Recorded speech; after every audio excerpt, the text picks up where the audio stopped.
Town hall पर वर्षों से फड़ लगाते आ रहे 52 पटरी दुकानदारों द्वारा बिना व्यवस्था उजाड़े जाने की कोशिश संबंधी शिकायत का संज्ञान लेते हुए केंद्रीय राज्य मंत्री शहरी विकास कौशल किशोर के निर्देश पर उनके 2 निजी सचिवों ने मुरादाबाद में पहुंचकर मामले की जांच की। टीम ने नगर निगम के अधिकारियों का पक्ष जाना और वेंडरों के बयान भी दर्ज किए तो पटरी दुकानदारों का दर्द छलक उठा। बोले, साहब यहाँ से उजाड़े गए तो हमारी रोजी रोटी ही खत्म हो जाएगी।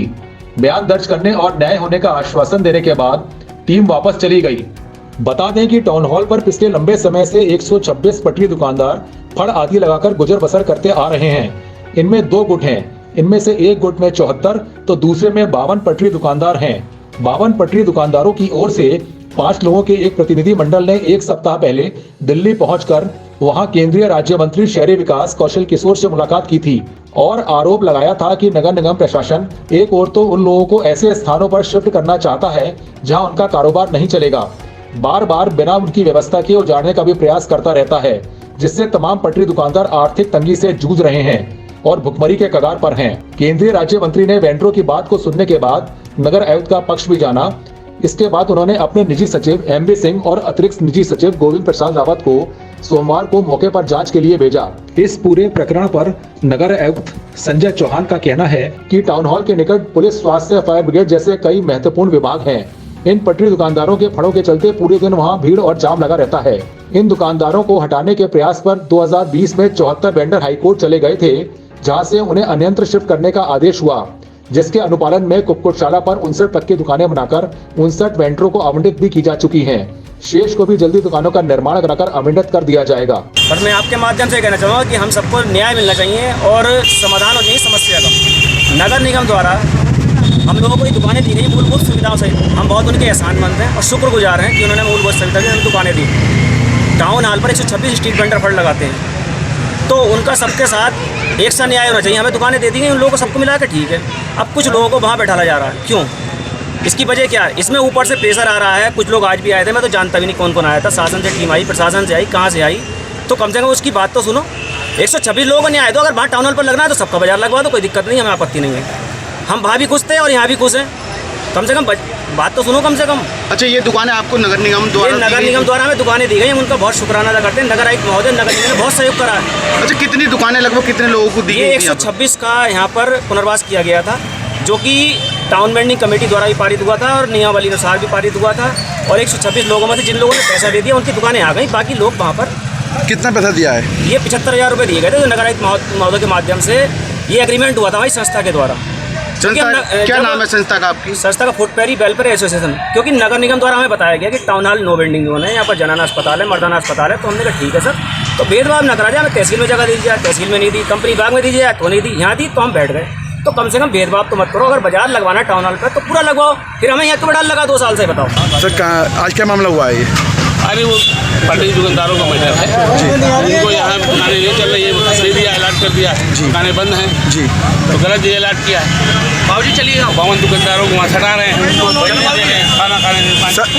सर आप कहाँ से हैं? लखनऊ से। लखनऊ से? राष्ट्रीय भाषी भाषण लखनऊ। सर क्या मामला था ये पूरा?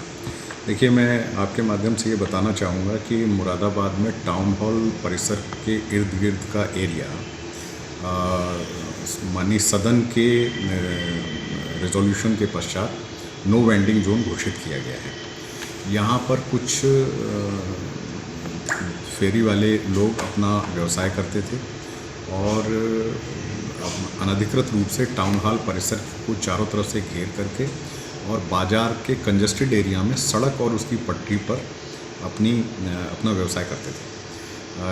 चूँकि आपने उस क्षेत्र को देखा है, वहाँ जनाना अस्पताल, मर्दाना अस्पताल, टाउन हॉल जैसे काफ़ी व्यस्त सरकारी कार्यालय हैं, जहाँ बड़े पैमाने पर लोगों को और पेशेंट्स का आना जाना रहता है। अपरिहार्य परिस्थितियों में वहाँ अतिक्रमण जो अस्थायी रूप से इनके द्वारा किया गया था, उसकी वजह से लोगों को आने जाने में काफ़ी समस्या थी।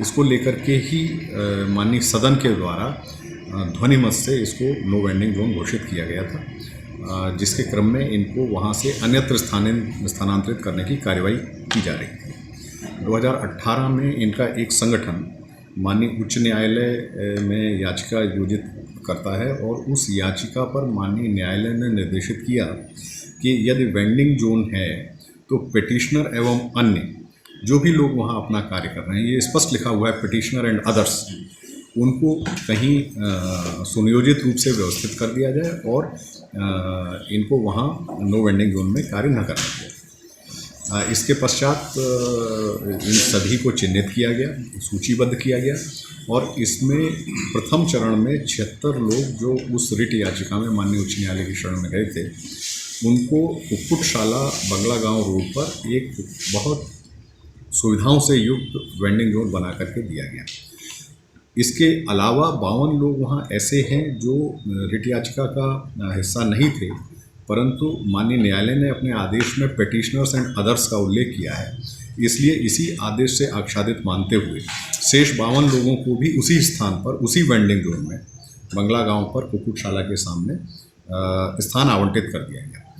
अब जो 76 पिटिशनर्स हैं, उन्होंने तो अपना यहाँ से व्यवसाय शिफ्ट कर लिया और वे अपना कार्य वहाँ बहुत अच्छे तरीके से कर रहे हैं, परंतु 52 लोग ऐसे हैं जो किसी भी कार्रवाई में सहयोग करने के लिए तैयार नहीं हैं और आज भी उसी स्थान पर हठ धर्मिता अपनाते हुए अपना व्यवसाय कर रहे हैं। लेटेस्ट न्यूज अपडेट जानने के लिए सब्सक्राइब करें हमारा चैनल ईशान न्यूज नेटवर्क और हाँ, बेल आइकन दबाना मत भूलिएगा।